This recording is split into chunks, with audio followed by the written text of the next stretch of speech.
It's a good power to have, too. Well, they kind of say that it's not later on. And I was like, really? I feel like this could be I think it'd be good, yeah. I think it would be great. You could steal so many French fries. That's where you go. I was trying to be wholesome for once. I'd steal French fries. I got a French fry for you to steal. Did Gordo just reference his pee-pee as a French fry? I'm glad you... Yeah, it's small and thin. It's curly. It's a curly fry. Covered in It's like salt. a duck. Very starchy. Ketchup all over it. Okay. Oh, fuck.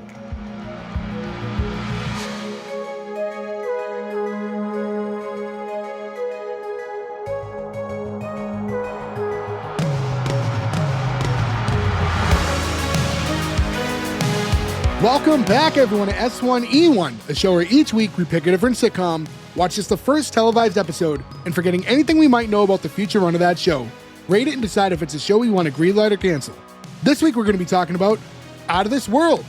Out of This World went 96 episodes over 4 seasons on first-run syndication. Here we're talking about episode 1, which was called Evie's 13th Birthday, originally airing September 17th, 1987. So to get things started, I'm Jay Gags. With me, as always, the boys, Nick, Berg, Joe, and Gordo. What's going on, guys? Hey, yo. Yo. Hello. Don't be a Diz. Happy Fanuary. Hey, Joey, where'd you get all those dumb albums? That was what I thought of at the beginning of this. Week 3 of Fanuary. So just to catch everyone up who doesn't know what Fanuary is our thank you to anyone who posted us on their Spotify Wraps. We took 5 because Spotify Wrapped as a top 5. We grabbed 5. So for the month of January, leaking into the beginning of February, obviously, we're giving those people, the fans, the picks. So, we've just did 2. We did Smart Guy. And then what the hell did we record last week? My brain is completely turned off Greg at the moment. the Bunny. Yeah, it's Greg the Bunny. And now we're doing Out of This World. So we got 2 more after that, but so far so good. I'd say these picks are pretty nice. This pick by Josh. Josh has messaged us a few times over the last year and showed us that he was we were his number 1 on his Rap for podcast, which is whenever seeing things like that still completely blow my mind. And so thank you, Josh. We really appreciate it. So hopefully we can do this justice for you with your pick of Out of This World. Thanks, Josh. I appreciate your pick, Josh. I don't. Thank you. Josh, I'm sorry that this isn't about SEX, but it is about GORDO not having a good time watching this episode. Not even a sitcom.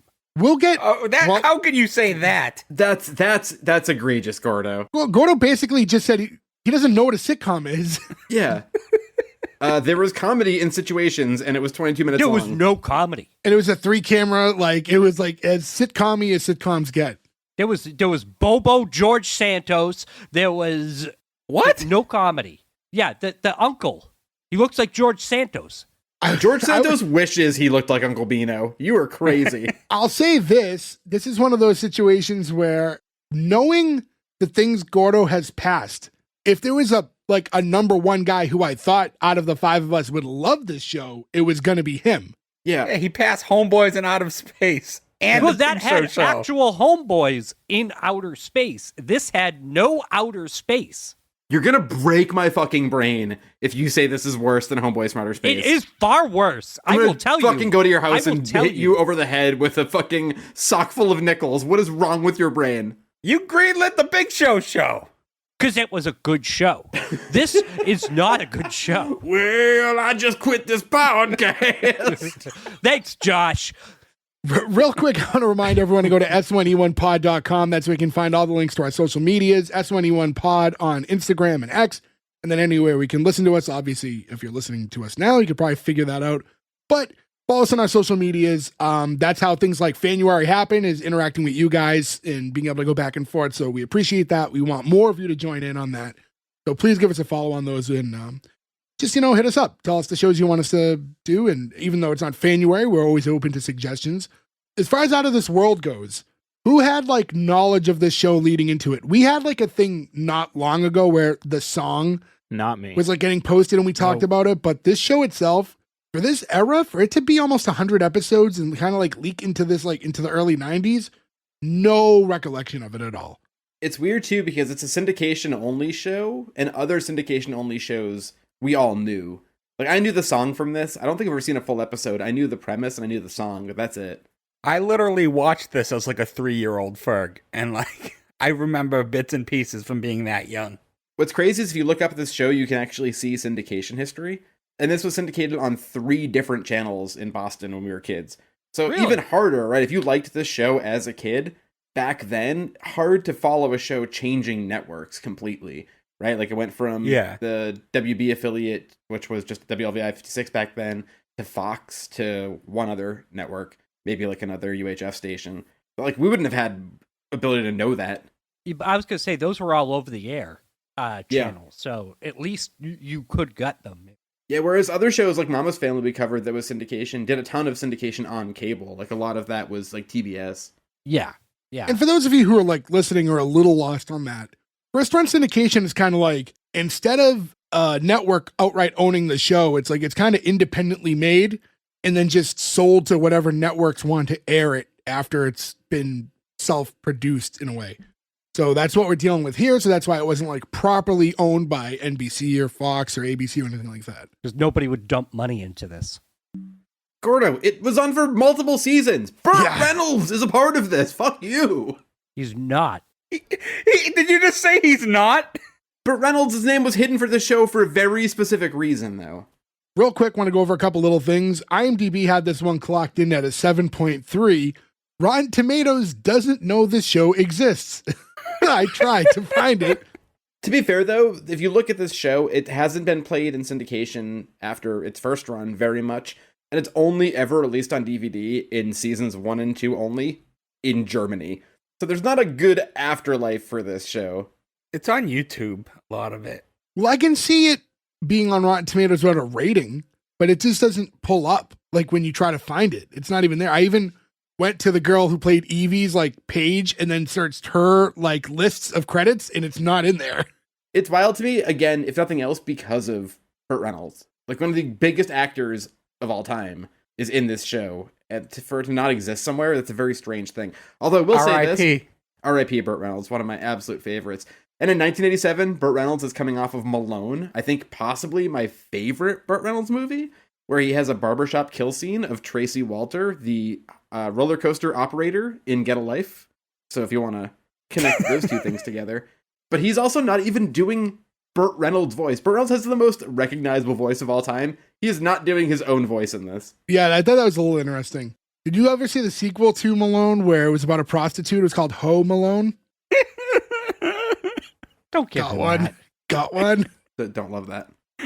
Fun story about Burt Reynolds. In front of his gravesite, Ferg nearly set his pants on fire by leaning on his vape. Oh, yeah. I still have the scar from the burn on my leg. So over this beautiful scenic area, we saw he's Burt Reynolds is buried at the Hollywood Forever Cemetery in LA, and when we As went he over should there, be. we paid our respects, and all of a sudden you're like, the hell's that smell? And so over this beautiful area where his headstone's at, overseeing the lake, it's just like all of a sudden it just smells like burnt popcorn or something. No, that It's was good. burnt flesh. Yeah. You consumed a lot of salt and butter that day, so it smelled like popcorn. Burt Reynolds' headstone, by the way, is just like a bust sculpture of him, which is I'm As it looking should for be. it in my phone right now. That was a long time ago, and I take a lot of pictures. well, what are you gonna do? Show everyone listening? So it doesn't really matter at the moment. Have we That's talked? true. Did we talk previously about the box of Burt and how I got hornswoggled? Burt What? Box? So last year, this Australian DVD company or Blu-ray company, whatever, they were like, "Hey, we're doing a big box of Burt and putting a bunch of Burt Reynolds movies that have never been on like Blu-ray out again, right? So like Cannonball Run and a bunch of these movies. So Home you get the Alone. box set, and it comes with a poster and an air freshener and a bumper sticker. This is Honk If You Love Burt. And the picture of it was the famous naked picture of Burt Reynolds where he's like laying on his side with his dick tucked back. That was like a big thing in People magazine in the 70s. And I got so excited for it. And then when it showed up in the mail, I don't know whether it was the estate of Burt Reynolds or if they like said maybe this is too much, but they changed all of the materials to be Burt doing the same thing, but in a tuxedo. Like they photoshopped a tuxedo onto the naked picture of Burt. And I was so fucking mad. Now I've just been on a hunt to find an actual poster of the naked Burt Reynolds photo. Well, Joe, instead of making lobster bibs, you could just make it yourself. How can he make naked Burt Reynolds? I mean, he AI. could. It would just be weird, but you could then go get the Home Alone and dig him up. No, it didn't work. I don't like that. that didn't work. So anyways, I think we should get into this show a little bit because as much as Gordo doesn't seem to think, though, I think there's a lot to uncover on this one, so There's I kind of want to get into it. Nothing to uncover. Just go to the green light to cancel. Gordo, are you Okay. editing this one? I am. Oh, I'm going to make this so long.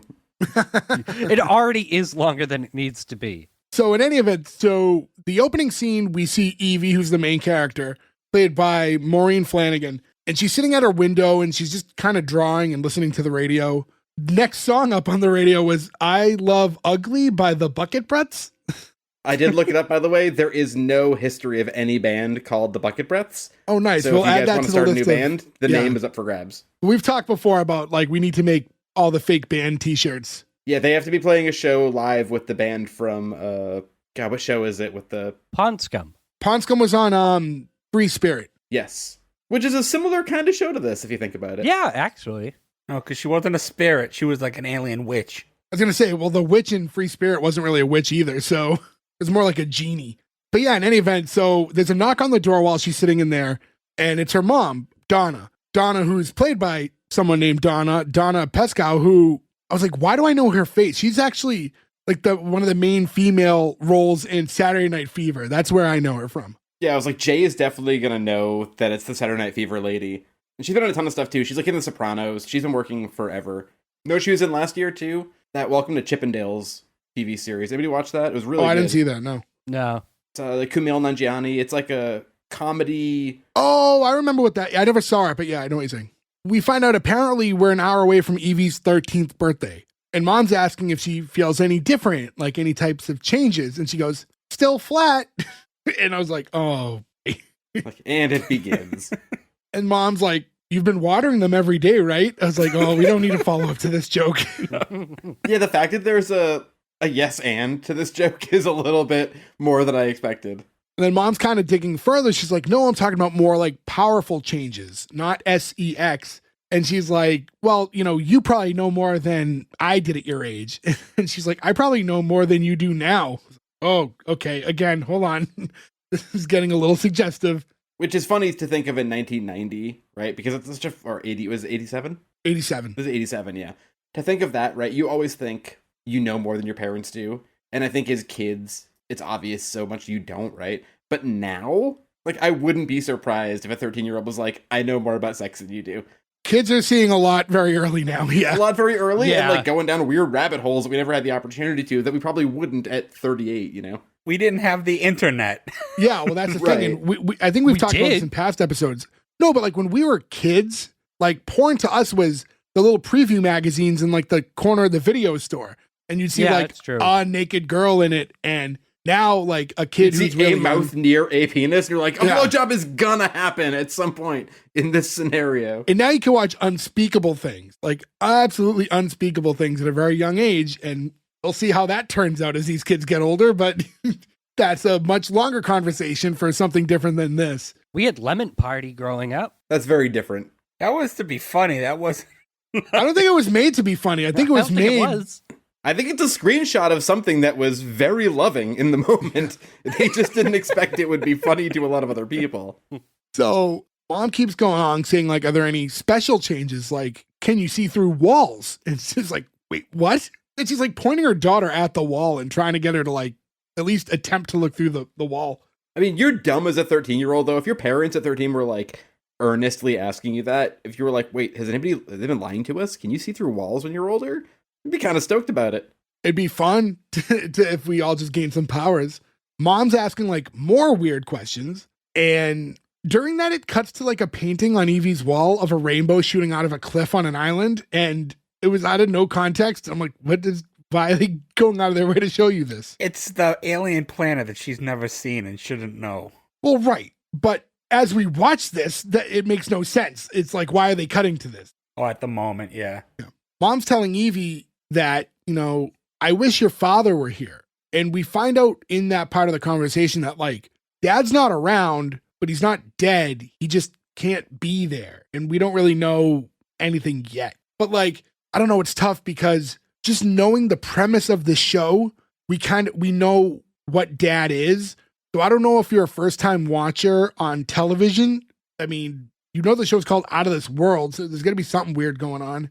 Are they alluding to enough yet early on with the looking through walls? Like, would that be pieced together if you didn't already know?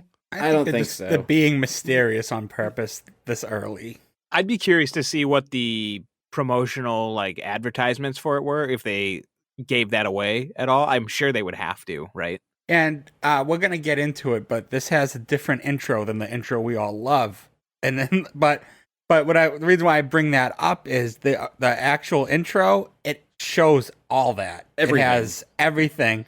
I do want to get into that when we talk about that. Yeah, but I wonder if that's why this has a different one, is they didn't want to reveal stuff. I will say this, though. It reminded me a lot of the beginning of Sabrina the Teenage Witch. It's a young girl. It's a her lot birthday. like it, She doesn't know about her 100%. powers. But when you go into Sabrina the Teenage Witch, you're like, well, I'm pretty sure this is Sabrina, and she is a teenage witch. Yeah. Like, you know that going in. Whereas this one, I don't think it's very... If you didn't know, I think you'd be lost a little bit. You know what I thought was funny? I couldn't help but clock this like right from the beginning. So Evie, like I said in the beginning, was sitting at like her window and looking out the window and drawing and stuff. And we see her in front of it at other times. You can tell that window is like a giant green screen thing, but there's like nothing that ever happens with it in this episode. It's just, they use it to just make a black background with some stars. When you could have just done like a cloth. I think that's just because of the resolution we watched it in. It probably looked better in better resolution. But you can see with them in front of it that it was intended to be like green screen. So I'm waiting for some 87 effect to happen where something flies by and it just doesn't. I'm guessing it was just green screen because if there wasn't something blocking that window, you probably would have saw like the Psycho House or like some other Hollywood backlots thing. Or just bricks. But yeah. I like the idea that it's a Psycho House. Like Anthony Perkins up there, like... It wasn't Psycho 3 87, I want to say? One thing people forget about is there were weird Psycho sequels in the 80s that are very, very interesting. Also, did anybody else clock her computer? No. It's the only one angle that it's like from the perspective of looking through her window almost. There's like a computer in her room, which is really strange for this time, but I feel like you see it a lot in TV that these kids just have like computers in their room. But I scoured the internet to what that computer might be, and I think it's just a fake set one. It looks like an old Apple II maybe, but I don't know. I always thought it was weird that there are computers in these kids' rooms on sitcoms, but they never get used with exception to Clarissa Explains It All. Like it's like a focal point, but it's just like these expensive things that are like wildly expensive for the time. When we were kids and Clarissa would use her computer to make her own video games, I was like, my mind was fucking blown when I watched that show. Yeah. You think she used it to hack the mainframe? If you think of Stand By Me, which I think is 86 maybe, so a year before this, there's like a home computer scene at the end, and it's him writing the story. In 1986, like that's what a computer could do. You had a word processor. That was it. Yeah. You know what I mean? Like, so the idea of having it in your room, it's like, it's for your homework. You know how long it would take to print out a dot matrix homework response? You know what was nice about like the end of Stand By Me too with that scene? It was just, it's nice to be able to see at least one person be able to finish the story, you know? Yeah, except for the end of the story makes you cry your eyes out every time because that's the saddest end of a movie ever. So this scene kind of closes out where Evie's going to head to bed. She's telling her mom, you know, it would be cool if I could see through things. And she's saying, because then she would see like, I don't know, one of her classmates to check and see if she's actually wearing a padded bra. I was like, oh, this back to teenage boobs. A lot of little girl titty talk. It's just too much for the first scene. 80s! Yeah. And I will say, you know, I mentioned the first painting that we see that they kind of don't explain. You do see in this scene a painting of the cube, which comes into play later. So yeah, it's like you're supposed to see it. Like, and I get why they showed us the painting early, but it's in this moment, it's just very random because they made it like this really concerned effort to show you that first one out of nowhere. Yeah, it's just funny because it looks just like a building you'd see at Epcot. Disney. It's just like one of the side. It's very 80s, right? Glass Tomorrowland. bricks. I mean, glass bricks were so perfectly 80s, right? And that cube thing is just a glass brick on its angle, you know? Yeah. And then from there we get into the intro, which is like what I really want to talk about in this episode in general. Because this is a bad version of it. It put me in a bad mood. Yeah, so it's a modified version of the song Swingin' on a Star, which was originally a Bing Crosby song that was part of the movie Going My Way. That's a big hit. He didn't write it, but it was his big... He was the first to record it. So Bing Crosby was the first like recording artist to record that song. Sinatra perfected it. Sinatra did it. I don't know. Have you ever seen Hudson Hawk? Because I'm pretty sure the Yeah. Bruce Willis version. They say Bruce Willis does it in a movie. Hudson Hawk is a terrible He's movie. singing by the way. Sinatra version because it's the perfected version. The only time Bruce Willis, and I don't know if you've ever heard Bruce Willis's album, I feel like this has come up before, The Return of Bruno. It's not a good record. Once every couple months, I do watch him do his Seagram's wine cooler commercials. That's he just, very like, often for something that obscure. Because it comes to my brain all the time, because he always says they're wet and they're dry, and that phrase pops in my head super often. You're my weirdest friend. And Yeah. I'm friends with Gordo. I'm sorry. We were at a fucking, like an antique mall the other day, and there was a giant Seagram's, like, light up sign from the 80s in there. And it's just like, they're wet and they're dry. People are looking at me like, what the fuck, man? As everybody should be. I'm sorry, wine coolers just haven't been. We got some Bartles and James. Do they still make wine coolers? I feel like we need to look into I it. They exist. I think that they went the way of the dinosaurs once like hard lemonade. Yeah, hard lemonades and seltzers killed the wine They cooler. still exist. They're just not nearly as popular, obviously. And then the era of the White Claws and all that stuff have kind of taken over. But I think like our parents' generations who like grew up enjoying wine coolers, like will still buy wine coolers if they're like, we're going to the beach or like, This Zima tastes like candy. yeah. Not to get ahead, but as Ferg kind of talked about it earlier. So this intro is a much shorter version of the standard version that we're kind of used to seeing on this show if you watch other times. If you just go on YouTube, you can watch the full version of the intro. Not just shorter, it's completely different. No, well, some of those clips are in it, like the overseeing like the beach areas, the same closing shot and stuff like that. The way the pilot version is basically just a tourism bureau video of the city of Carmel by the Sea, where it's just like, dan, dan, dan, dan, dan, dan, ocean, rocks, big beautiful house. I think they didn't want to reveal everything for episode 1 in the intro, which is fair. I think it's smart. I respect that. And I will say, if you watch the intro for the rest of the season, though, what's nice is so they're showing winner. like the mother and father falling in love and stuff and kind of going through everything, but they kind of Wilson him, so his face is covered throughout every scene where you see the father. Like, Yeah, but I know there's a wonderful mustache under that helmet. yeah. It is fun, though. That makes me think, because I've never seen this whole show, that those are scenes they filmed. Are there full episodes where... He never shows up. Okay. Wah, wah. Is this like I've been watching Frasier, which I had never seen until we started watching this show. Crazy to me. Which is crazy. Well, as a kid, I thought it was going to be like a boring adult. It was pitched to us as kids, even though I liked Cheers, as way too much of a boring adult show. I see now that it's not. But do you ever see Maris? Yeah, not a lot, but she's in it. Okay, because I'm 2 seasons in, and I love that they keep referring to her and you never see her. So the thing is, like for you, and I don't want to get into a giant Frasier tangent, but for you as someone who loves Cheers, who's watched it through multiple times, Mm-hmm. and as someone who's watched so much television, like in Big Sitcom Guy, the fact that you didn't casually see some of Frasier, because that show was so huge in its run when it was like on originally that like you would just think you'd stumble on some episodes. Well, in fairness to him, I hated Frasier when it was on, and I like it now. I always liked Frasier. I always liked it. It just So- seemed very dry and about Yeah. like a radio host and sex stuff that was being talked about very cheekily with funny accents. Like, it And if just didn't- anyone wants to go back, we did cover Frasier, so you can go back and listen to that episode if you'd like. But yeah, no, intro, it's tough because before this was even picked for, Fanuary, we had talked about this show and potentially doing it because that intro, I don't know if it was like one of those like little viral clips or whatever, but we had It's top started sharing 5 of it. all time, that intro, all right? It's great. The other recorded version though, because the version we hear here isn't the same. So No, it sucks. So you're excited for the intro, and then you don't get the intro. Like you're getting a much worse version of the same song. Bullshit. Which is, yeah. I will say this to Gordo, who doesn't like this show and doesn't like this intro. I would like for you as an experiment, as another musician, watch the intro, the good version, from YouTube later, right? And I don't know how often you pick up your guitar during the day, but if you don't pick it up and try to play it within 48 hours, I'd be very surprised. It's that catchy. Okay, I'll try it. I'm terrible at doing that though. It's super simple. It's basically just it's like almost like a walk bass line, like dee dee dee dee dee dee. It's a Okay. super simple thing. It'll hit you. But like it took me 20 minutes and I was just like, oh, I have to try to play this. Like my brain will hurt if I don't. And I think this transitions perfectly into the next scene, which starts with the most amazing music I've ever heard. This is the most 80s, perfect 80s party. It's new wave music.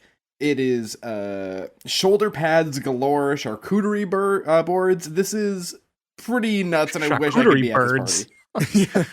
Hey, I'm still sick. My brain is still operating at like 50-50 here. I apologize. A charcuterie bird might be delicious, though. They put a little poultry on those, they'd probably be a little bit more appealing to me. Otherwise, it's just like, oh, look, it's just a Lunchable with some grapes on it. Hey, pepperoni is pepperoni. I like pepperoni. I like cheese. And I don't know if we've had a charcuterie talk on here before, but I just think it's the most wildly like overdone thing that our generation has taken ownership of all of a sudden. No, it's a bunch of cheap ingredients, and all of a sudden, because they're together, all of a sudden it becomes $100 fucking dish. And fuck charcuterie boards. Oh, you don't pay that much for it. I mean, the Sutton family version is literally just good cheddar and good pepperoni stick. And that's not a charcuterie board, then. You need a grape and something mushy. Do we all make our own charcuterie boards? Yeah. No, I don't need, like, how often do we need this? Oh, because I make charcuterie That's boards. just you have crackers and cheese. That's not charcuterie. Are you catering a wedding? No, my wife is European. We like eating cheese and crackers. And you're a pooping. Jay's trying not to laugh. You got Jay. I feel with like the poop everyone joke. tried not to laugh at that and fucking The had poop to. joke. He's team poop, and he knows it. I know it was seeing how tickled Ferg was to tell the joke. Yeah, sure you were. Okay, here's the thing, though. First of all, the most wildly overdone thing our generation has done is beer. Okay, by a fucking landslide. Beer? Yeah, just the for sure. craft beer explosion is insane. But cheese is expensive, and those meats are expensive if you want to do a good charcuterie board. If you want to do anything good, it's going to be more expensive. But there's also times where you go to a brewery or any random place like, oh, we have charcuterie, and it's just like the most basic of pre-packed meats that you could get at the supermarket, and they just put it on a piece of wood, and then all of a sudden I'm supposed to think that it costs more. But you can get a good margarita pepperoni stick is like $8, and a good block of cheddar cheese from Cabot is like $6. A box of crackers is $4. Like, but I don't need to put that on a hunk of wood. You can just eat pepperoni and cheese. Well, you just for me though, the chunk of wood is just that there's a million cutting boards in our house, and that's easier than putting a bunch of dishes. That's just one dish. You know what's really good on a charcuterie board that we just recently started doing is you get a block of cream cheese and you cover it in like your own jam or jelly or something like that, and then you get a scoop of the jam and jelly with the cream cheese. Get that on a cracker. It's fucking delicious. I'll try that. There's one thing I learned from the internet. It's that cream cheese is such a diverse thing that you mix it with anything, like all these different food things. Yeah. Like pasta. Where previously, when I was like 17, someone was like, do you want to try cream cheese on a bagel? But the bagel is a sweet bagel. And I was like, what the fuck? You can't do that. You can't put cream cheese on a raisin bagel. And you eat it and you're like, oh my God, I'm so sophisticated. Like whether you want to make buffalo chicken dip or make a cheesecake. Philadelphia cream cheese is there for you. You want to make frosting? Yeah. Yeah. Thank you, the good folks at Philadelphia, for making our lives Just so it's known, better. S1E1's very pro cream cheese. This is a cheese group. Any cream cheese companies want to sponsor us, we're in. But so anyways, back to this. So the music is awesome and they're dancing and you see all this fun stuff at the party, like Evie dancing with her Uncle Beano and best character on the show. Yeah, kids looking at the fish tank and mom making a veggie talk about platter. Uncle Beano a little bit. He looks like George Santos. He does not. He does not. We talked Yes. about that previously. He does not look like George Santos. He looks kind of like Penn Did Jillette. Gordo watch the show like upside down or something? If anything, he looks like Uncle Otho from Yes, he does. I will give you that. 100%. Yes. Oh, he But looks this like dude, him Joe too. Alaskey, if you look him up, he has done every cartoon voice you could ever imagine in our entire childhood, basically. Do you know who else he was? He is Stinky from the movie Casper. He's the stinky ghost from Casper. No shit. Which makes his brother Casper Casper Jackson. Oh, everybody. He's Oh, back. is Tito here too? Oh, I like this show. I don't think Gordo likes it very much, but that's because Gordo won't come play with me. I'm just a child. I'm Casper Jackson. Mrs. Joe, can you please come up here and hit Joe, please? So my wife can hear this through the walls, and I can feel her like scratching. You know why Gordo doesn't like this show? Because Gordo watches the show like he watches every show. He has it on his phone on the side while he's doing dishes and like occasionally glances over. No, I actually make a concentrated effort to sit down on my couch and just watch the episode. I do make a concentrated effort to do that. This just was not a good show. This was not funny.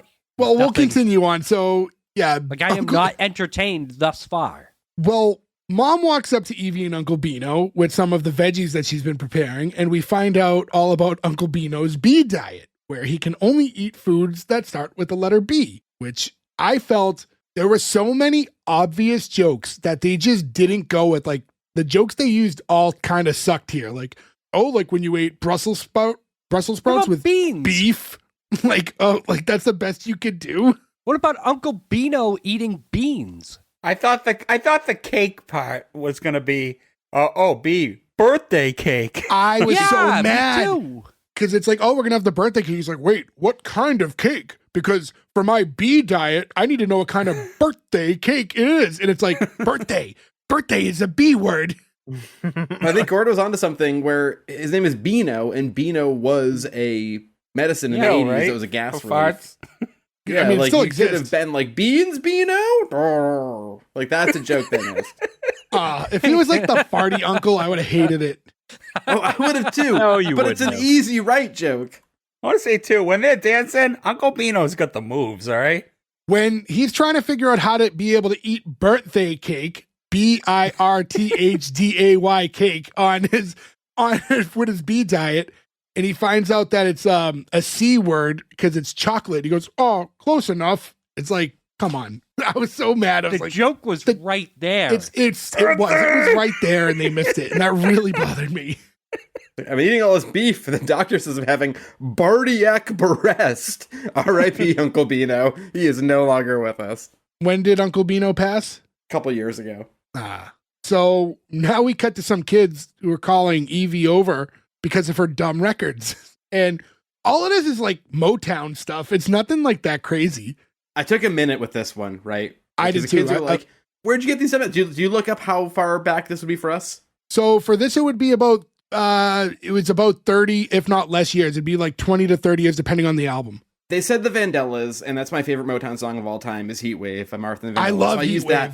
It's a great song. So I use that as my gauge, right? So they're 24 years away from Martha and the Vandellas Heat Wave in this one. I looked up some of the songs that would be 24 years from us now if they did that. Oh. And I laughed so hard because the first one that popped up would be like, where'd they get these dumb albums? Creed with Arms Wide Open. And I laughed for like 10 fucking minutes thinking about a sitcom where they're making fun of the girl for being like, my dad really likes these old bands with arms wide open. The Smooth by Rob Thomas and Santana, also the same year. Great It's a song, fucking though. great song. 2000 was a dog shit year for music. You look up that year in popular music, it is awful. I was looking up all the artists that were mentioned. There was 4 different ones that got mentioned and kind of seeing what their big hits were. And I agree. Heat Wave's one of my favorite songs of that era. Great They song. also do Dancing in the Street, which I think is more popular, but Heat Wave is the song. Shouldn't there have been more doo-wop-y like bands though? Because they established that the dad liked doo-wop. The Cadillacs were like the most doo-woppy of all of them, I guess. But yeah, we find out the dad loves doo-wop, and that was like his connection, but all his records are Motown. So Yeah, whatever. it's very strange. The Coasters you would know from their song Yakety Yak, which is like back. Don't talk probably the back. goofiest song of all the ones that from those bands. Oh man, I'm listening to that later though. Speaking of Stand By Me, a big song in Stand By Me soundtrack. While they're talking, it's like, all these were my dad's records. I don't see them, but he sends my mom mysterious codes so we know that he's doing okay. Very weird, but she's just turned 13. This is what she's been led to believe is true. And we cut to a sidebar between mom and Beano, and he's like, when are you going to tell her the truth? It's like, get on the stick, mama. He's like, so everything he said was so fucking corny. You know what I just realized? Because I was just looking up, like, because Joe mentioned the cartoons and stuff, but I didn't realize his first name is Beano. I just thought that was his last name. Like Greg Beano. Yeah. Named their kid Beano. What is Beano. Beano short for? A Beano free. Benito Mussolini. They're like, I'm gonna go by Beano. I'll probably get in some trouble if I go by Benito anymore. Oh, if it isn't my son, Benjamin.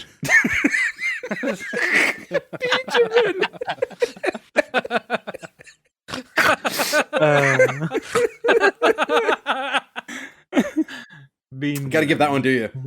Thank you. Beano You're on also fire says, tonight. he's like, what if she turns into a lizard like on that TV show? And we find out the dad was capable of transforming. There's still no official reveal, but at this point, you could pretty much figure out what's going on here. This is weird too, though, because he says the line, "Oh, my niece, the reptile," which means they realized in writing this, they were like, we have no idea who this weirdo guy is. We have to make sure he establishes that he's the uncle. Like, we need, like, uncle exposition here. And I feel like it's forced in because the conversation's so weird. You're like, is he a neighbor? Is he the mom's love interest? I thought that he was the mother's love interest at first, though, like a step parent. Oh, Step Beano. Step Beano. Happy 13th birthday, Evie. I'm stuck under the stairs. Burt. So explain this to me. After this, the doorbell rings and it's the mayor. And they never really explain like his relationship to anybody there. So why is the mayor there? And why is a 13-year-old girl so excited that the mayor's at her birthday? Are they leading us to believe too that they are in the Los Angeles area because of who his contacts are? I can actually speak to this because I actually knew this going into the show and was like, I never thought this information would be useful in any capacity ever. So the town it's supposed to be in is supposed to be this town Carmel, which is basically, it's like in between LA and San Francisco. And Clint Eastwood lived there for years. And in the 80s, he actually ran for mayor and became mayor. So this whole character is in reference to, he's supposed to be as famous as Clint Eastwood and playing that level of celebrity who's now running for mayor in this kind of small town where everybody would know him. He was the mayor. Yes. Yes, and they're making him be that character, but they're really telegraphing why you would. Okay. But that's how it's written, so like that's why they would all know who he is. Because imagine if we lived in Winthrop, which is a tiny town, right? And all of a sudden some giant actor moved there and became mayor. Everybody would know who he was, but he'd still have to do the mayor duties. Oh, Mayor Wahlberg, what's up? Weirdly, that's what I thought of too, and I hated thinking me it. I was too. like, I'm not going to say it out loud. They never like hint towards it or anything, but I kind of wondered is he supposed to maybe be with the mother now or dating? Like, I can't figure out why he's at this party, and I'm trying to make sense of it. She works for his campaign. When he comes out of being frozen, first thing he says is, we need to talk about the campaign. Oh, okay. I missed that. I was like, I don't understand the relationship here. And when she first becomes unfrozen, she says, it's not time for that now, too.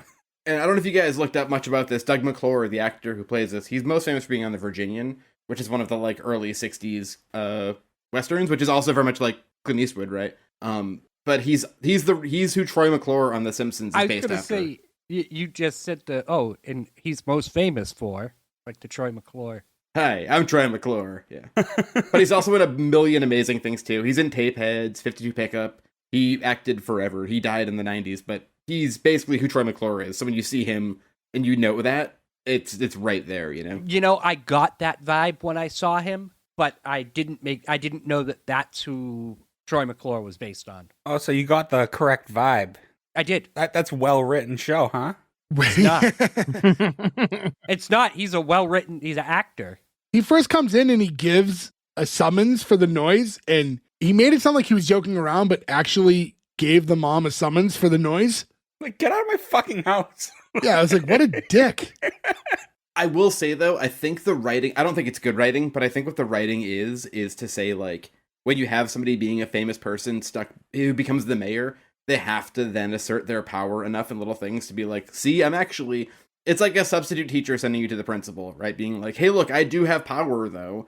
And it gets abused because you have to show that you aren't just like a figurehead, right? I think it's bad writing, but I think that's what they're going for. See, when he first came in, he was talking about the homeowners association. So I thought he was like the president of like the block or whatever, giving them a summons. Yeah, that's what I thought too, like the HOA president or something. Yeah, me too. Like, you changed the flag on your house and you're not allowed to. Take it down and here's a $30 fine. Dude, HOAs are fucking wild. It's an insane thing that somebody thought of that and other people were like, I think that's a good idea. I'll go with it. Fucking insane. So I've been getting a ton of videos on like Instagram reels of just people fighting with the HOA people on their Ring doorbells. Like, you got too many packages. I have to fine you. Like, fuck you. You got too many packages. You ordered too many things online and it goes against the HOA rules. Suck off. Holy shit. His character just kind of sucks in general. So that was a bit much. And then the next thing too is he's like, oh, I have your present. Do you want to open it? And then I was like, actually, nah, I'm a tease. You can open it after you open your other present. That is a weird line. That's the one line. Like, what? That was a little weird to a 13-year-old girl. I did not like that. Oh, step mayor. I'm such a little tease. It was so weird. Step mayor, step You may remember me from other films, such as Step Mayor Goes South. We do cut to later on when she's actually opening her presents, and it starts with like the sweater, which is hideous sweater, but whatever. 90s fashion had some pretty wacky patterns. I just love that it's a very ugly sweater, and immediately one of the girls is like, I want to borrow that. The And girl she's who like, gave it to her, I think it's the girl who Yeah. actually gave her the sweater was Sure. like, I want to borrow it sometimes. Like, what the fuck? Like that. It's a bowling ball called Homer. And after that, Mayor Dickhead's ready to give his gift to Evie. And Don't you call him Mayor Dickhead when you talk about his gift, though? That's a great This is a gift. great hold on, gift. It hold is on. a great gift. First Part gift, 2 though, is a great gift. originally it's 2 weeks where she can commit any misdemeanor. That's amazing, because one of the misdemeanors he says is she can do anything she wants to public property. She could write "fuck the mayor" in spray paint on any building in town and not get in trouble. That is a 2-week gift that I would have abused. Not necessarily So the vibe hard. I get from this little girl. I don't also think love she- that it's on like an old scroll. Yeah. So I stole this from a girl named Cleopatra on the way over here. Now, if you guys could commit any misdemeanor, what would you commit? I've committed some. Do you mean in the past? I think we've all misdemeanors, and I think some of us bigger than that, and been caught for. You got to make it worth something. So you go with theft. if you had an unlimited 2-week misdemeanor free, I'd really need a list of Scroll. exactly the difference between a misdemeanor and not, because Felony? Okay, well, just go with Uh, what they say. You can litter, you can loiter, you can panhandle, you can spit, You can spit. or you can deface public property. I think defacing public property is the fun one. Now, do you think she can use that to get rid of the noise complaint that her mother has to pay now? That's a misdemeanor, I'd assume. I think that should be squashed, yeah. But ultimately, this 13-year-old girl's not excited about this gift. And we kind of find out it was all a decoy gift. He got her 4 tickets to see Phil Collins, which Fuck yeah. yeah, Best Oh mayor my ever. God. He got my Right? vote. 87 here, no. Here's where I was excited. So I was like, Phil Collins 87, that would rule. We're 1 year removed from when he plays Phil the Shill on Miami Vice, one of the greatest cameo appearances of all time. But 87, Phil Collins didn't tour. They did a Genesis reunion tour. And to me, I would 1,000 times go see Phil Collins live, and I would not want to go see Genesis. So here was my thing, right? And I like some Genesis songs. And now I'm pissed because I've always loved Phil Collins and I've never gotten to see him live. And now he's retired. The last time he came to Boston was a Genesis tour. And I looked up the set list and I'm like, he doesn't do any of his solo songs, like no little side set. not to like really shit on it, but I'm pretty sure Phil Collins is dying. I don't know if you've seen pictures of him, but Doesn't he look looks- great. That's why he's done Terrible. touring. Yeah. I mean, but also, when that shit happens, I'm always like, good for you, man. Like, you're allowed to retire, you know? Yeah. Oh yeah. I will forever regret never seeing him live. Like that sucks, but A smart tour manager would have been like, Phil Collins does a solo set, Peter Gabriel does a solo set, and then Genesis does a set. That's the whole show. yeah. You give the two guys their big solo song too, because that's what a bunch of the crowd's there to see. And I don't want to see, I mean, I guess I would hang out and see Sledgehammer live or something, but I really would only want to see Phil Collins live. I love Phil Collins so much. But yeah, again, when it comes to Genesis songs, like I don't know. Ugh. What's Land of Confusion, for right? Genesis? Yeah. Yeah, he's got Jesus, He that Knows and Me? Jesus, he knows I me. don't like Genesis. It's Invisible Touch is just Phil Collins, right? It's not Genesis. Yeah, fuck that. Also, you wouldn't be able to hear the songs from the Tarzan soundtrack. That's the only Phil Collins I could give a shit about. I really don't need to hear any of that stuff. Yeah, the Tarzan soundtrack, right? I was That's going to say what the you're talking about. Tarzan soundtrack, Jay, that's what you're really into. Not I'm trying to think, like, if I was told, like, hey, Phil Collins can play any one song for you, maybe. Susudio, no question. No, that's not even like my top 5. I'm with Nick on this one. I would say Susudio, except for I think In the Air Tonight is not my favorite song. I don't love the way that everyone loves that song, but I'm such a huge nerd for Miami Vice, and that's the biggest opening scene of Miami Vice ever, and it's so fucking perfect that would be worth seeing. I think Against All Odds is my favorite Phil Collins song, but the funnest to see live would maybe be Easy Lover. Oh, and Another Day in Paradise. It's so catchy. I will say this, though, as we're going through all of these songs, it would just be amazing to just see him just do all of these songs. Yeah. He's so good. Come on, Don't Buster, die, come Phil. back to us. Do one more tour. Don't go into the light, Phil. Aw. I don't want to keep thinking about this. God. This episode's gonna come out and be like Phil Collins passed away, and we're all gonna feel so fucking bad. Don't even- Peter don't David's even still timely. alive. Don't put that into the world. So as she's going to show her friends the tickets, all of a sudden she just like stands up and like looks off into space and has this urge to like, she puts her 2 hands in front of her and like touches her index fingers, and that apparently freezes time. So now we're She seeing her looks so powers. stupid doing that. So anybody that remembers this show, that's the main thing people remember is when she puts her finger together, she froze time. She gets other powers later, but they're sporadic. And at first you thought everyone was like pulling a prank on her, and then like eventually as she looks around and sees that no one's moving, and you could see like the mayor's drink was like half pouring out and like the liquid was frozen, and the fish tank, no one was moving, and that's when she like panics and she screams, which breaks actually the glass that the mayor's holding. I do want to say this though. So much props to everybody I was gonna say the same acting thing. in this scene. Yeah. I don't know how they did this, because I thought maybe she was in front of like a screen It's and really they froze impressive. them, but like, no, they're Nope, just they all just- still. They made every background actor suffer. There's one kid who's like a party kid like her age, and he's sitting there with a cup to his mouth like he was drinking. Yeah. And that would be the hardest because you're blowing air into something that's going to push it back Yeah. out at you. Like your eyes would flicker. Like that kid deserves a fucking award. Good for you, bud. Anyone who is smart would have figured out a way to freeze yourself with your eyes shut. Yeah. Even like the pouring. I Everybody think was they used, like, sneezing and their plastic. eyes were closed. They fell asleep in a sleeping bag and then they all froze. Like, oh, cool.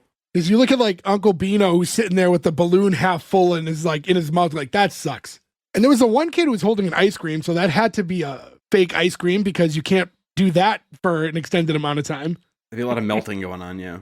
Hollywood budget, unlimited ice cream. They had one of them pouring something, and I don't know how they did that. It had to The just mayor. like plastic that Yeah, it was looked probably, like, that's Yeah. all it was. but it was just impressive looking. Like this whole scene is impressive, and it's just like just people standing It just sucks still. because they were like, you would see them move like just enough to know that they were like, The mother, I saw the mother move. Mm. There's a few people who were a little shaky. they're all doing a good job, but this isn't one of those like Zach Morris timeout situations where everyone has to freeze for like 12 seconds.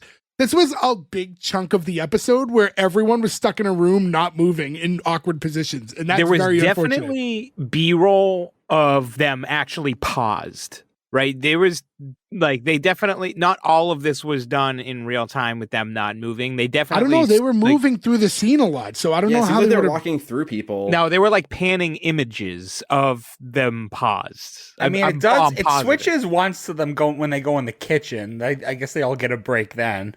I don't know. I think the smart move would have been they go up to the room and talk, because then everyone could have got a nice break. But it's what it is. There must have been so many outtakes to the scene. Like they all freeze and like somebody sneezes, sneezes, yeah, or itchy nose, fart, like someone laughing because it would be hard not to laugh.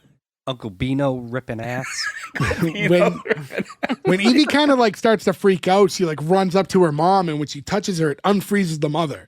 So now the mother doesn't realize what's going on at first either, and she's talking and sees that everybody's frozen, and it's like this whole she's in like disbelief, but it's like, why are you you know that this was going to happen? It's that you didn't know which powers specifically, but you knew this was coming. Yeah, the mom should be the only person who's not surprised. Well, the mother, I think the father had full control of his powers, so maybe he didn't ever accidentally freeze or unfreeze her, so she didn't see it. Well, yeah, but this was like the night before. She's in her room asking her if she has any new special powers. So like seeing people frozen shouldn't be like, what is going on? Yeah. She had to know something was, because she even mentions, like, I think right now, she was like, oh, yeah, your father said that might happen. Like, so she's aware that this is one of the powers that she might get. It's a good power to have, too. Well, they kind of say that it's not later on. And I was like, really? I feel like this could be I useful. think it'd be good, yeah. Yeah. I think it would be great. You could steal so many French fries. That's where you go. I was trying to be wholesome for once. I'd steal French fries. I got a French fry for you to steal. Meanwhile, Joe's really just stopping time and getting all these step people stuck in things. Did Gordo just reference his pee-pee as a French fry? I'm glad you. Yeah, it's small and thin. It's a curly. It's a curly fry. Covered in It's like salt. a duck. Very starchy.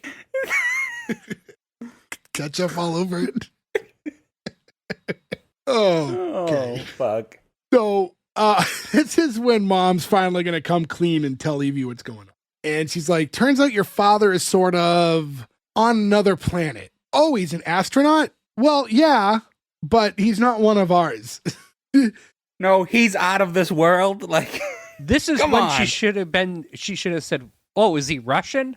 Well, this is great because this is when it's Eve, your father's an alien. Oh, like Mr. Lopez from Guatemala? Not the most dicey thing they've said. No, there's a worse one coming up. yeah, no, because Uncle Beano said something way worse later. Yeah, that's coming up Yeah, soon. oh, it keeps going. She's like, my father's an alien from outer space. Oh, Mom, that's so yucky. It's so Right up the yucky. stairs. So yucky. I also like to the mom responds to it. She's like, "It's not that yucky." I was like, you could have used a different word. Well, she's trying to explain how they, we fell in love, and she's like, he's not even human. Like, and you didn't even want me to date Jason Bloomfeld. And I was like, I thought they were going to make a Jew joke. I thought this was going to be some sort of I think it was almost implied that way. Like, you can date a different species and I couldn't talk to the Jew kid. Like, I was like, wow, they're really swinging for the fences in the middle of the episode here. Yeah. But then we find out that Jason Bloomfeld is a bald teenager who sewed his fingers together. What the fuck Yeah. does that mean? No, we used to. I mean, you could do that. No, we back did in not the ever day. do that. Don't even argue. Not us personally, but that was something that. But a friend of mine and her got it on. No, I remember people doing that. That was a thing that You go through remember the it first- properly. Nobody ever sewed their fingers together. I remember like with Elmer's glue and you would hold them together and then No. peel You it. could go through like the first layer of skin. I vividly remember this. Maybe it was like my cousin who was a little older, but they used to do that because there was no internet or anything, and they used to do that and just have their fingers sewn together. That was an 80s thing. Well, in any event, Evie is like understandably freaking out. She's like, this is so uncool. And Mom's trying to explain, all the things that she used to do with the father. She's like, we used to go to the movies and go to the beach. Like, so obviously if, he looked like Alf, we wouldn't be able to do that. And then she says, believe me, this alien is a hunk, talking about her father, saying like, your father When was you such a know hunk. who he is, she is correct. Truly a hunk. Now they're trying to figure out how to unfreeze everybody. But the problem is when she unfroze her mom, it was by touching her. So if you have to touch everyone individually, like the first people you unfreeze are going to see what's going on. So you have to figure out a way to unfreeze everybody at once, which they have no idea how to do. See, I thought they were going to chain them, like move their arms so they're all touching each other, and then you just Oh, touch yeah. one. That's the direction I thought they were going to go. See, I loved this concept because, like, the idea that somebody would be unfrozen one by one would freak them all out. You seem to really like this show. Yeah, Gordo, you seem pro this concept right now in this television show in general. Maybe I'll greenlight it. Who knows? You don't know. Oh, you wild card, you. As they're trying to game plan here, Donna, who's the mother, she's like, why don't you touch your Uncle Beano and then maybe he'll think of something. It's like, all he thinks of is food. Poor Uncle Beano. I would love it if Poor she Uncle touched Beano. him and then he farted. Me too. Well, no, when she does touch Uncle Beano, he like releases the balloon he was holding, and that scares everybody. Everyone like jumps. By everyone, I mean just the three that are conscious. The Unfrozen. I will say though, they got me here where I forgot that Uncle Beano knows. Oh, right, yeah. Yeah. So when they're like, unfreeze Uncle Beano, I was like, oh yeah, he's the other guy who knows. So I was kind of impressed where I was like, oh, so much has gone on, I forgot that he's aware of the alien bullshit. There hasn't been a lot going on. From there, we kind of have that like post. There was definitely a commercial break here. So when it fades back in, it's the three of them are all in the kitchen now. And they're trying to game plan what's going on. and they kind of closed the divider to the living room to have a little privacy, even though everyone's frozen. And I like that there's the one kid who's just stuck in the room with them frozen the whole time. The kid who was eating the ice cream because he just happened to be sitting in the kitchen when it happened. Bino stole his ice cream. Oh, Bino. He'll be the death of us all. So as they're like thinking, Mom realizes, oh, wait, there's that gift from your father. So they head back to the living room to open it. And when she does, you see it's this like that crystal cube thing, which looks exactly like the drawing that was in her bedroom. So, you know, it's good that you catch these things early on. And they were a little smart about some of that stuff. How do you forget that? That's like a big thing from her dad for when she turns 13. They should have been first thing in the morning. Like, here. Yeah, right? Yeah, that's like a in-bed gift. You know what I mean? Like, you just wake up here, open this one for your father. It's one of those things, too, where she says she's basically spent the last 13 years trying to figure out what it is or what it does. She's also like been lying to her whole life. So I wonder if her powers didn't activate, would she have not have given her father's gift? I feel like there's a backstory we don't hear where she's like a blackout drunk, where she's just like getting ripped every night, and she's like, I don't even fucking remember your dad. I don't know what this fucking stupid thing does. Here's my thing, right? So we find out that cube is a way for her to be able to talk to her father. It's like his energy or something, but it kind of starts glowing pink and opens up, and now all of a sudden it's like, happy birthday, Eve, and the voice is Burt Reynolds, as we said. Credited as Troy, right? Troy's the name of the actual alien father. Yeah, Troy is the dad. So my thing is, even if she didn't have like powers before she was 13, why didn't Dad say, hey, give this to Eve so I can talk to her? Because her powers fuel it. Her powers had to be activated for it to Okay, work. because I was like, you know, you could have just talked to your daughter in general. Like, she didn't have to just have powers for you to That's communicate a with her. bad day at kindergarten day. Yeah, just like turns it off. Like, I'm not fucking dealing with that today. What I didn't like about this, though, is how they go on to explain that, like, it's her link to him, that it's only genetic. But then Uncle Bino and the mom can hear her. They can hear him, but he can't hear them. Right. Yeah. No, but they were also acknowledging him when he was talking. Yeah, they We just can said hear that. him. They can hear He can't him. hear them. They can't talk back to him. And no one should ever talk back to Burt Reynolds, to be honest with you. What I didn't like about this whole interaction that I thought was incredibly silly was the amount of time it's been since they've spoken to each other. 13, well, they've never spoken to each other, right? She's born, he was already gone. It's been 13 years. He talks for 10 seconds like, all right, gotta go. It's like, what the fuck? Dad, can you help me with my homework? Nope, fuck you. See you later. If he wasn't so busy, then he wouldn't have left to begin with. Yeah. Well, every time he tries to chop in, though, maybe he like tries to come in. He's like, I want to see what my daughter's up to. And she's like, nope, still flat. And he's like, never mind. Fuck that. I'm out of here. He's like, I'll come back tomorrow. Oh boy. Have you been watering them? So every time he comes in, it's just a real inopportune moment. Oh, it's Uncle Bino's ass. So yeah, the thing with that, so to go back into the whole Burt Reynolds thing, so yeah, he's uncredited, and this was all a favor to the creators of the show he's friends with? This is when he was on that show Evening Shade, so he couldn't actually be credited. It wasn't that he didn't want to, it's contractually he wasn't legally allowed to, which is likely also why he's doing a weird voice. So it's because he has such an obvious voice, right? Like if he does Burt Reynolds just talks, you're gonna be like, that's obviously. Yeah, I was fucking gonna Burt say, if you don't know, you don't hear Burt Reynolds. Reynolds. Right? No. He's obviously putting a voice on. My thing was, well, if that's the case, and you're not crediting him, and he's not using his voice, do you need him? They did it so 5 guys who have a podcast can talk about it like Yeah, we 30 can years talk about later. it, yeah. Yeah, but also like these things change, right? Like you see this all the time. This is a big thing in music, right? Where you'll see some album where 20 years later, someone's like, "Oh, did you know that so and so played on this song?"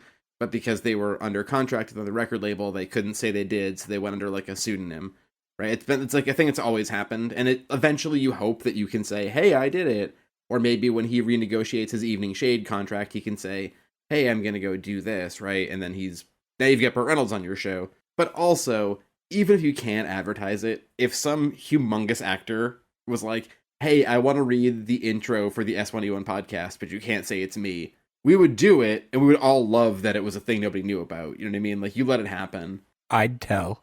I think we're the worst group of people to let that happen to, so in case we have any famous listeners, don't worry about it. It's not going to work. Don't trust us. Is that Vicki Lawrence? No, that's Dee Dee Megadoodoo. Why is Joe not on the show anymore? Did he leave his wife for Vicki Lawrence? Dude. Scooter!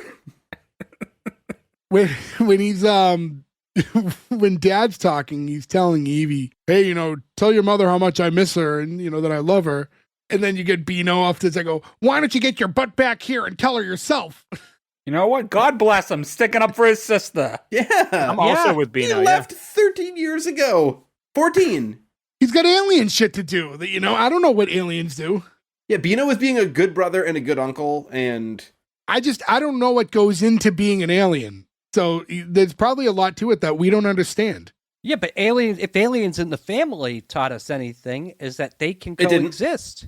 Well, he had alien shit to do. He had to leave. He's been trying to get back, he said. We found that out later. yeah, I mean, again, if we go to Coneheads, right, it's hard to get back here. You have to put off a pretty big stunt to come back on purpose. He was like, "Sorry, daughter, I was going to get space milk. I'll be back in 15 more years." Like, I have to narfle the Garthok before I come back here to the Earth, so I apologize. He explains to Evie, too, in this moment that because she's only half alien, she's only going to be able to use some of her powers. So she's never going to have like full alien whatever that they're able to do, but she will have some modified lesser version of. He's got some good powers, though. I wonder why they like snuck that in there, because we don't know what aliens can and can't do. It's like a pointless line. Yeah. Yeah. Oh, that's what aliens can do. All right. It's not like he's Superman and like you were Right. familiar with all the powers of a Kryptonian. He's like, "Well, you're only going to have the super strength, but you can't fly." Like, it's just like, You're only as fast as a sort of fast bullet. Also here we get another cut to Beano and he goes, "I hope he's not calling collect." Oh, Beano. I'm not sure I appreciate your Beano voice, all right? Stop being so condescending. Also, Beano, a world-class voice actor, and you were just doing the shittiest voice to do him. Like, it's not how. Put some respect on poor R.I.P. Beano. Oh, I'm sorry. Did Beano do something like super creative with his voice for this show? Nobody did for his whole career outside of this show. Well, I'm not here to talk about the accolades of this man. I'm talking about Uncle Beano. I want to talk about the accolades of Uncle Beano. Who did he play? He was in every 80s cartoon ever. He's a bunch of the voices in Roger Rabbit, a bunch of the Disney cartoons. He's been a voice actor. He was in Casper, as we talked about earlier. He did his credits are fucking wildly long. So I'd say his biggest role is he was Sylvester in Looney Tunes. You remember the stinky ghost? There's 3 ghosts in Casper. I've seen the movie maybe once. So remember in Casper, there was Stretch, Fatso, and Stinky. Smellogram. Oh, yeah, I do. Yeah, he's do the smellogram ghost, Gordo. Gordo doesn't remember. No, I do remember that, actually, ironically. You might know him as the voice of Grandpa Lou Pickles. Oh! Yeah, he's in Rugrats. A ton of Looney Tunes, Tom and Yeah, Jerry. Sylvester's probably a huge one. Yeah, he was Sylvester was- in the 90s, so that's He was in that's tons huge. and tons of stuff. Oh, okay. Liking this Beano. This Okay, Beano well, guy's glad all you're pro right. Beano. I was like, oh, and he was in Who Framed Roger Rabbit, and I remembered, oh, Sylvester's in that movie. Never mind. He's also credited as the voice of Daffy Duck in an episode of The Drew Carey Show. I don't know how that went, but Apparently, he's been Daffy in a few different things. Oh, do you know what else he's in too? I forgot to mention. I looked it up and I wrote it down in my notes. He's Richard Nixon in Forrest Gump. oh, really? Oh, Yeah, he's the voice of Nixon in Forrest Gump. How amazing is that? So now, Dad's starting to get almost into this DJ routine while he has doo-wop playing in the background. And the mom's like, this is how he's communicating with us because he loves doo-wop. It's like, he's communicating with his voice. He can just keep using his voice. He He's doesn't, literally just he doesn't, he doesn't need He to doesn't send need backup signals. singers? Yeah, he's not a ghost. He doesn't have to play the record. Yeah, I would like, because they don't show him, that it's just all the other aliens in the background going, doo-wop. And there is a point earlier where we find out that his race does have 2 hearts. So later he says, I miss you with all my hearts and Enoch. And there's a look in the mom kind of shrugs that off when Beano asks what that Are they is. talking about his dick? It seems sexual, right? This seems very They sexual. do. And it's weird that he's including it in this sentiment. And To his daughter. yes, it's weird. But don't overlook the 2 hearts. That makes him a Time Lord, like in Doctor Who. Okay, nerd. I was gonna say. Saying that's the, Nerd that's alert. the thing. Woo, It's- woo. With the time powers and everything, obviously there's a crossover waiting to happen. I mean, yeah, Ferg, obviously we were all thinking it, but we're just wondering if anyone's gonna actually outwardly say it. I mean, is it going to be an episode where they go to Gallifrey? I hope so. So he kind of ends this conversation and the cube closes. And that's when they're like, wait, he never even explained how to unfreeze everybody at once. That pissed me off. That's why you called and no one fucking asked. Also, can't you just call right back? Is there also like a weird Big Bopper reference here too? Isn't he like goodbye from the He Big did. Bopper? He You're blatantly like, said okay. the Big Bopper signing out. Yeah. Said the Big Papa. I think he said Big Bopper. Big Bopper. No, he said Big Papa. Nope. It was a reference to the era of music he's playing. Yeah. No, we definitely said Big Papa. Yeah. All Trying right. to be Well, funny. you're wrong. Let's all go but with Gordo on this Yeah. one. there's a point where Evie asks her mom, like, does grandma know? And she's like, tell my mother I married an alien. And that's when Pino's like, she goes nuts if we say hello to a Mexican. What the? Whoa! This stopped me in my tracks. You're in the last 5 minutes of this show, and you're sort of on autopilot taking notes, and then they throw this gem out there. Holy Yeah. shit! Yeah. I was You know like, what's holy funny shit. too is we have seen more racially sensitive shows in this time. Like this is not like you could blame the time, obviously you have to, but we have seen shows from this time. I had one in my mind and I can't remember what it was now that they don't cross that line. So it's not the time. I don't think they just fucking didn't care. It's not that a line's cross. It's they're making fun of the generation before. No. which was I racist. get that. Yeah. But I feel like and they wouldn't have even put that line in. It was weird for sure. Like, I just didn't see that It was coming. funny, but It caught me off guard. I was unexpected. for Yeah, very sure. unexpected. Yeah. And also weird too. You're like, he's a racist or whatever, but you're in a state that borders Mexico, which is also weird. Like, I imagine if you live in California, No, California definitely borders Mexico, Jay. I'm not saying that, yeah, I didn't say not, like, ish, and, like, it's not Texas. Like, it's not, Right. like, by a lot, but, yeah. I mean, a big part of it, San Diego into that San whole Diego to area, and a giant Tijuana, part like, of that's right there, yeah.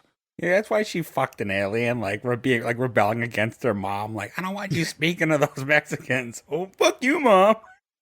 I think she fucked him because he looked like Burt Reynolds. And she looked like 1972 or 73 Burt Reynolds. This is Gator McCluskey, White Lightning Burt Reynolds. You were gonna do that. Well, at this point, Evie gets up and has another urge, and now she's getting up and just putting her hands together. And by doing that, that's what magically unfreezes everybody at once. And as soon as that happens, that girl fucking walks off with the sweater. Yeah, she flat out, she doesn't buy, she steals it. Yeah. Not much of a gift at that point, is it? And Evie's like, I wonder if I could do it again. And Mom's like, you do in your hamburger. What? Minced meat. The mayor just has a broken glass now. He's like, whoops. It should have been you That do was it and your burger, and then Bino should have been like burger B, and like they could have Yeah. gone from that. Yeah. Someone say burger. Oh, that's meat. It starts with M. Somebody say Bert. That means I can eat your dad. Burger. Oh, that's cow. That's a C. I can't eat that. Close enough. Birthday cow. B for Burt Reynolds. I'm gonna eat your father. I just said that.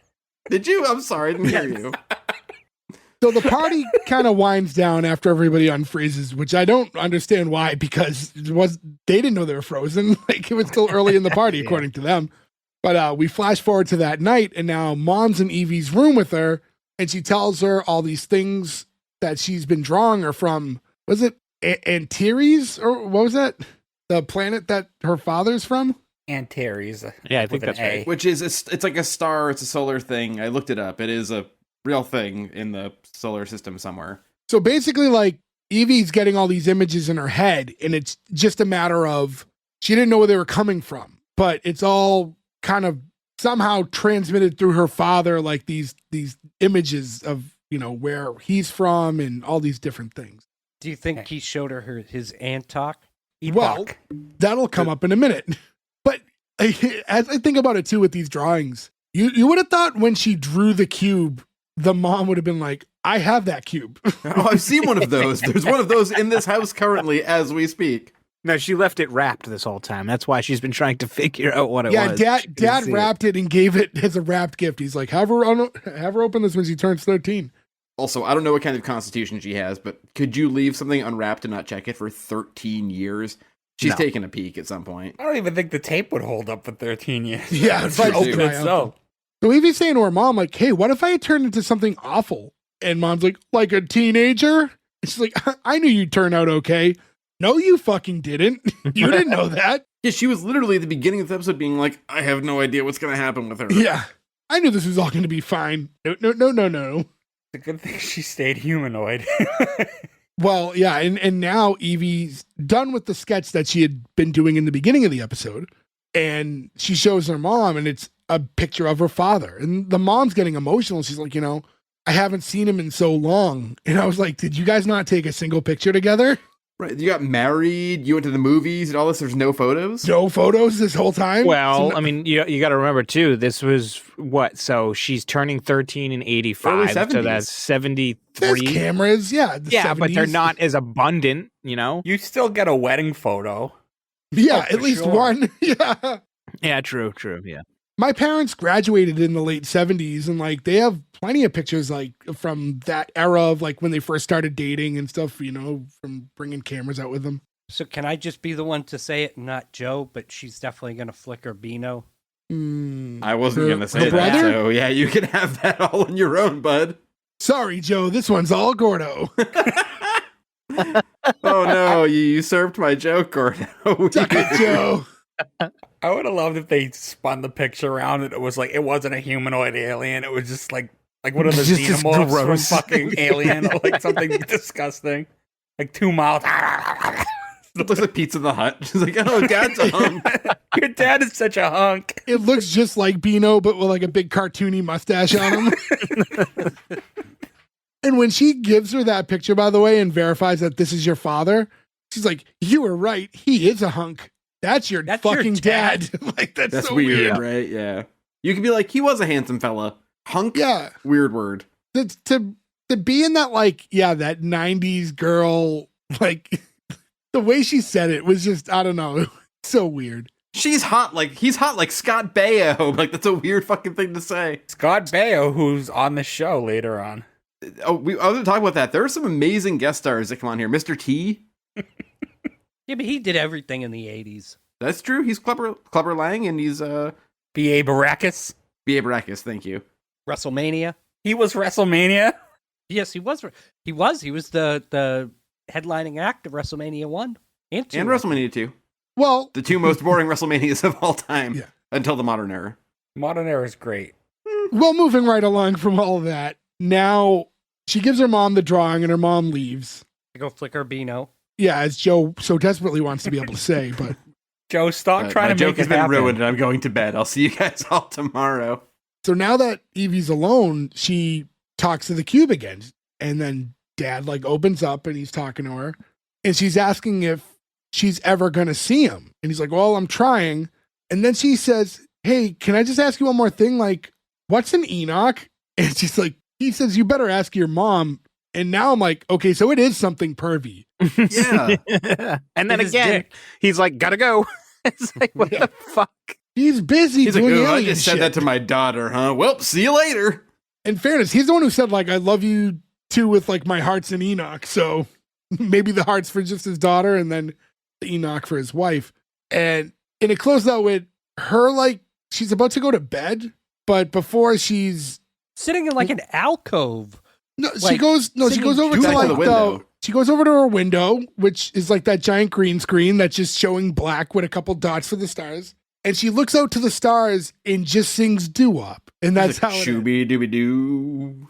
I felt like shows like this, like that are so goofy, like why did this not end with like a silly joke? Like this is like Beano should have fucking popped in the room or something to the end. No, she should have looked out and she should have seen John Lovett sitting on a tree branch A big with a glass horny of bird. wine and binoculars. That would have been the most immediate green light of all time. What's an Enoch? It's a big horny bird. It just didn't make this to me when I'm like this ending is flat. Like it ended real flat. So I'm going to go out on a limb, as I have to do with a lot of stuff with this show, but I think it's her psychic connection with her dad, which is why she can see stuff on the planet that she'd never seen. That wouldn't be in her DNA that she knows a planet. So the dad loves doo-wop, and now with that psychic connection, she's singing doo-wop. But I feel like she doesn't need to look out into the stars to like imagine where her dad is when you just talked to him 4 seconds She's ago. singing it to her dad through space. She just Where's your talked heart, to him man? in person. Where are your hearts? Well, Where's your Enoch? I don't want to say. I think my Enoch's in my pants, but I'm not 100% what an Enoch is, so I could He's be a wrong. Balchinian. Is it anything like a jargon? Does it come out of the shoulder? My fresh Enoch. Isn't Enoch Steve Buscemi's character's name in Boardwalk Empire? I feel like it is. No, he's Nucky. Yeah, but I think Nucky is short for Enoch. Well, if you like just Google it, an Enoch is a biblical figure and patriarch prior to Noah's flood, and the son of Jared and the father of Methuselah. Oh, Jared from Subway? Yeah, and the antediluvian period of the Hebrew Bible. So, not a dick, but maybe a dick. I don't think any of those are what he meant, but I don't know for sure. He just got brainwashed while he was on Earth by religious fanatics. But that's the conclusion of the episode. It ends on that doo-wop note. I don't have a lot of extra info on it. Like, there's not a lot of stuff out there on this show other than the fact of its own existence and a little bit about its creation. I have a little fun one. So on the confrontation ride at Universal Studios back in the day, when you're riding on the tram, the TV screen is showing Out of This World, and then that gets interrupted by the thing, Kong's attacking the city. Interesting. Odd pick. Fun little... Yeah. Weird. One thing I did want to bring up is that NBC so when this premiered, NBC was doing like a weird special thing where they were doing all syndicated shows, and they were starting their primetime at 7:30, because 7:30 is not technically primetime. That's when usually like game shows or reruns are on. So they just kind of like threw a bunch of spaghetti at the wall to start shows at 7:30 to see if they could beat other networks with ratings, because they would have first run programming. And there's a bunch of shows. Like we could actually do like a whole month on just the weird shows that came out, including one that is Suzanne Summers' comeback show, where she plays a widowed woman who becomes a sheriff in a small town. That is ranked as one of the 50 worst TV shows of all time that now I am obsessed with seeing. That is definitely on my list for a coming soon for this show. Is it a sitcom, or is it like a... It's all sitcoms. So that one's called She's the Sheriff. There's also one called Marblehead Manor, which is about all of the people who live and work around this one giant mansion, and Michael Richards is in it. Like, there's a lot of weird shows. So I'm going to save all of these because I think it'll be interesting to cover some of them. Oh, joy. Yeah, you'd be really excited. Oh, I think She's the Sheriff, though. Suzanne Summers as a wacky sheriff in the late 80s, that's going to be gold. Well, time will tell if we cover that one. But yeah, I mean, if you pick it, you pick it. And there's not really much else to say about the episode. So to not drag it on too much further, we'll do the green light or cancel. So I'm going to go in the order I see you guys in. Nick, starting with you. This show was really stupid, but I liked it. There's just something about this show that she does a really good job. What's her name? Maureen Flannigan, I think, does a really good job. She's a younger actress, and so we talk about it a lot. You can really miss with a young child actress, but Donna Pescow does a good job too. I mean, I didn't even know it was Burt Reynolds, honestly. So I mean, just having his voice doesn't really mean anything to me. And Bino is funny. It's just there's a lot that could be fixed about this, honestly, but there's enough here that it's just, I don't know, it's enticing. I want to see more and kind of see what happens. It's goofy and lighthearted enough that it's kind of an easy green light, honestly. So yeah, green light for me. Berg. Yeah, I agree with Nick. So it's a green light for me. Even the alien things aside, I love the family dynamic on this show. Like, really believable, her and her mom, her and her uncle, and I love each character. I think they're fun. And then when you get into the alien stuff, it's like, he says, you're not going to get all your powers. I would tune in just to see what powers she does get in later episodes. Like, that's exciting to me. Newsflash, she doesn't get many. I'm ignoring all that. I would give it an instant green light if it had the correct theme song. It gets a green light anyway, but that would have helped. Did it have problems? Yeah, but it's a goofy 80s show and it's fun. I got Alex Mack vibes from it with the whole powers and stuff. And I'll green light that when we cover that. Spoiler alert. So, green light. Joe. Yeah, I think you both said very important things. Nick said it's stupid, but I like it, which I agree with. And Ferg said She only has half her powers. She got the first one today. Do we want to see where her other ones go? I do. This show is super dumb, but I enjoyed it a lot. I agree with Ferg too. I wish the real theme song was on here, but we all have that access. We can listen to it. One thing I will say is when we do make our Bucket Breaths t-shirt, I would also like to make a bumper sticker that says I'm Kino for Beano.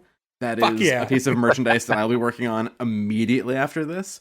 So with saying that, I'm Kino for Beano, and that's a green light. Gordo. I hated this show. This is like the worst show that we've ever covered. Like, you. Race from Outer worst. Space. How are we friends still? I do not understand you. I don't Let know him finish. either. Let him provide no evidence, and then we'll hit him. No, I just did not like this. I watched the clock the entire time I watched this. This was not, I didn't find a single thing of this funny. I didn't find a single thing of this like That explains that you were watching a clock instead of a show. that. Watching a clock would have been more preferable than watching this show. This is, I don't even consider this a sitcom.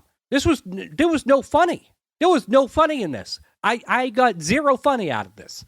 I did not like this. I do not want to see a second episode. I cannot believe that this was syndicated and that there was 96 episodes. This is ridiculous. No. This is literally the worst show that we have covered. The worst show. I am going out on a limb and I am saying that. This is the worst show that we have ever covered. And I am dumber for watching it. I am awarding no points. Goodbye. Gordo, I can't believe that you would say this is the worst show we've covered with some of your picks. It literally boggles my fucking mind. Yes. So again, I would have thought if anyone was to greenlight it first, it would have been Gordo. So it's kind of weird that it's gone the complete opposite. So yeah, so I watched this yesterday first and then rewatched it today. And it's a fun show. I mean, it really is. It's very simple and I liked it. It was, I don't know, there's not a lot to it. It's a simple premise. And keep in mind, back when we did like Small Wonder, which I think is definitely something that's kind of in that same realm, I love that show. So like this stuff works for me. You know, it's like, it's goofy. It's not meant to overthink too much. You just like, it is what it is. It's silly situations and we move on. And I liked it. With that, I'm going to give it the green light as well, which means congratulations to Out of This World. You do get greenlit with 4 out of 5. So what Gordo considers to be the worst show we've ever covered overwhelmingly gets greenlit. So I want to thank everybody who's been listening. Again, go to S1E1pod.com. That's where you can find all the links to our social media. Follow us on Instagram and X. Hit us up. Let us know shows you want us to cover. Just talk to us in general. We really like the feedback, how you guys found us, things like that. It's just been really cool to talk to you guys. Again, we have 2 more weeks of January coming up, so stick around for that. We got 2 more on the way, and every week we have a new episode that comes out on Thursday, so we'll catch you next week with another new one. But until then, thank you. Goodbye. I think we got the best bald teenager who sewed his fingers together. Meow, meow, meow, meow.